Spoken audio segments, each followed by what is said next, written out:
The final Tiana's Bayou Adventure is now open at Disneyland Resort. Virtual queues are open, and we're trying to figure out whether or not anyone's actually going to ride this ride today. Let's talk about that on That Park Place.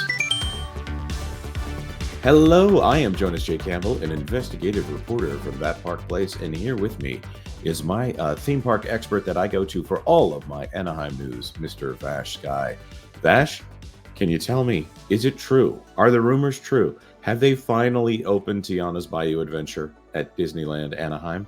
Not officially. So the official date is still November 15th. These are the Magic Key previews that are actually occurring. So in a sense, they have opened their doors at least to public scrutiny.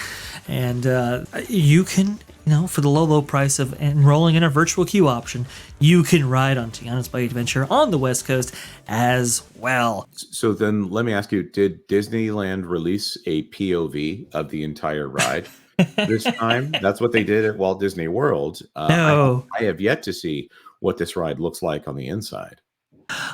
Yes. Well, they didn't release a POV, but back in August of this year, they did release a little bit of video. You can actually see that playing right now of the inside of the Disneyland version, specifically at D23 Expo.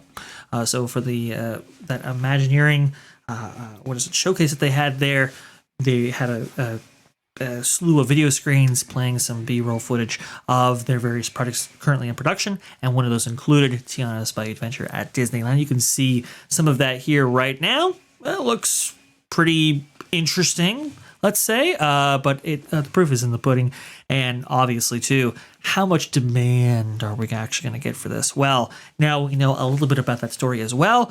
This by Theme Park IQ. Good morning, everyone. As expected, Tiana's Magic Key preview virtual queues for 7 a.m. ran out in minutes. Did you get one? And you're thinking, oh, wow, it must be very popular. And indeed, it might be, but I don't think this really tells the full story because, as you can see, Theme Park IQ might have secured Group 1. That's spot of luck up until the point where you actually see through the various posts on Twitter that the group numbers only go up to about 10 from what I can find with my research here. So how many people are actually interested in riding this ride? Not quite sure. This is opening.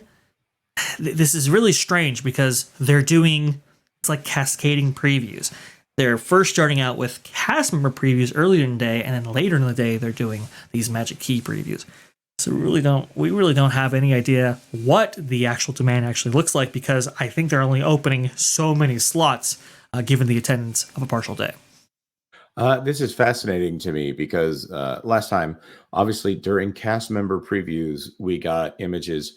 The POV did go out before cast member previews, and then cast members were able to invite friends, and we had assumed those friends would not be filming in the ride, but it turns out that a lot of those cast member friends did film while they were in the ride, which of course gets us our many people's first view of the work lights being on inside of Splash Mountain, which it's not a bayou inside of Splash Mountain. It is a gray concrete interior structure with water and maybe a little bit of mold because it is an interior humid structure out there in Orlando. I'm assuming a lot more mold out there because it's a wetter climate than Anaheim. And lots of exits, lots of freeze ups on the animatronics, and lots of exposure to what the exit procedures are, in-show exit procedures are for Splash Mountain out there.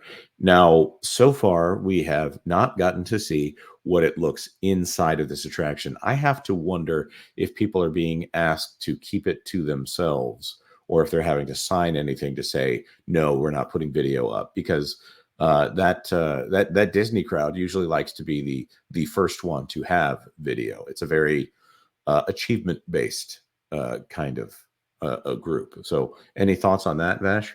Well, usually during these preview periods, video recording is discouraged. We'll have to see whether or not they actually put the kibosh on it completely. I know Barry Place 28 and Theme Park Casual and a couple of other friends on the West Coast are embarking on this attraction during the preview window here. They were able to secure some previews. I believe actually as part of the cast member previews. I believe that you could bring a +1 in those instances, and they'll be embarking on that. So we'll have to actually see what the video recording um, procedures are on this attraction, because I got to imagine, Jonas, because of how devastating the original POV went for this attraction at there in Walt Disney World, I don't think they would like to have a repeat of that same incident here on the West Coast. But I'm already hearing from some sources that I have contact with that apparently the finale scene maybe is not as impressive as it was presented at Walt Disney World. I know, Jonas, we were kind of going back and forth on this before we actually started recording today's show. And, you know, there has been some allegations put out there that, oh, well, this was really created for Disneyland's version of this Splash Mountain here. And so the Walt Disney World version, the problems that are associated with it, that's just Walt Disney World's version. This will be so much better. There'll be so much of an improvement here for this version. That's not quite what I'm hearing. Right. And maybe it materializes in some places, but overall, who knows?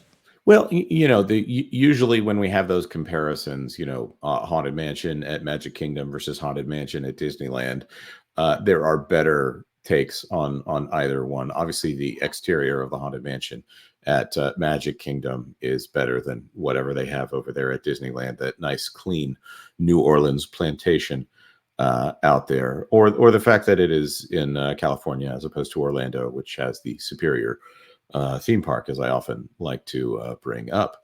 That being said, of course, it's not Walt's in the same way. So Disneyland was actually worked on by Walt himself while Walt was alive, as opposed to setting the plans in motion. There's that.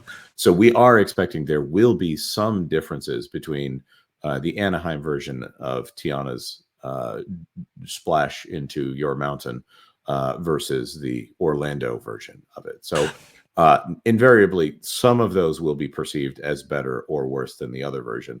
I'm just really wondering if there's going to be a clear dividing line to where everyone says, oh no, this version is better, and not just based off locality, you know?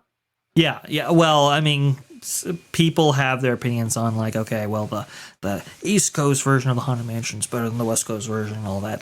That's existed for quite some time. So I think there will be some dividing line. It's just how that dividing line is actually found is going to be quite interesting here. We can already see some of the work output, let's say, of this specific version of this attraction here. This is the old Briar Patch. We've gone into this before.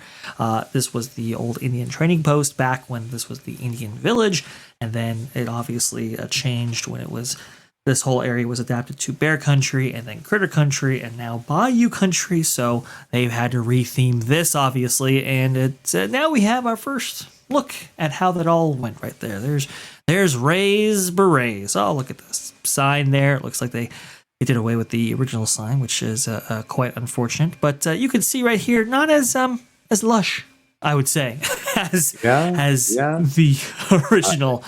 Go ahead. I don't know why that exterior, so that roof would be AstroTurf, other than it's supposed to be reminiscent of the previous one. I don't get why that fits with a Bayou theme. It's not the Shire that they're living in here. There's no reason that they shouldn't have put a real roof on there, except that maybe it saves them a little bit of cost. The other one looked much cooler. I'll say that. Raised Berets, well. I won't comment on the sign. The Briar Patch obviously fits in with the theming of the of those segments of Song of the South very well. Right. Well, this structure was made to have a grass roof on it because it was part of the Indian Village that used to exist out here, and so that was a architectural detail that they wanted to. One of the oldest buildings at Disneyland. Oh, absolutely it is. Yeah. This going back to 1956, 1957.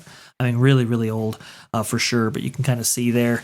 It's just, I don't know. It just looks like a hodgepodge of theme and so forth. And I think that's what we're going to find with the interior of this attraction. This is why I bring this up now, because I think if we are looking to get any indication of what the interior might actually look like, we can only look at the exterior. And honestly, I mean, when you look at the mud hardscaping there, the I don't know, the white picket whitewashed fence there, and then what's happened or taken place to Briar Patch, now Raised Berets. I don't know. It just looks like it's all over the place. Looks like it's scatterbrained. Looks like it's rushed. Looks like it hasn't had the budget allotted to it that maybe it should have had, especially for an attraction of this size and scale, and with the rich legacy that Splash Mountain originally did. So if we're just judging based off, what we're seeing or what the company itself is putting out, not good things. Well, I really think that fabric divider really ties the whole look together, honestly.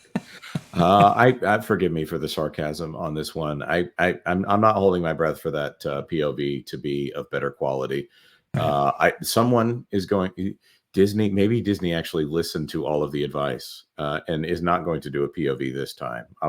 Obviously, it went horrible last time, but there are people who do that professionally that are not professionals that somehow come up with better quality and also have the excuse of not being professionals.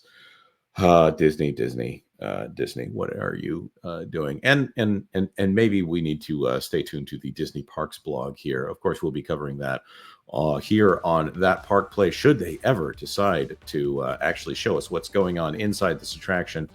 I have a feeling they understand what they have on their hands, and I don't mean that as a compliment. That being said, we want to throw this to our will you be riding Tiana's Bayou Adventure at either park, and hopefully not at Tokyo Disneyland if that should ever happen. Like this video if you like this video, and if you wouldn't mind, consider subscribing to That Park Plays for all the news that should be fun. Thanks for watching That Park Plays News. For more information, consider checking out www.thatparkplace.com. And don't forget to subscribe, share, like, and send this out on your favorite social media accounts.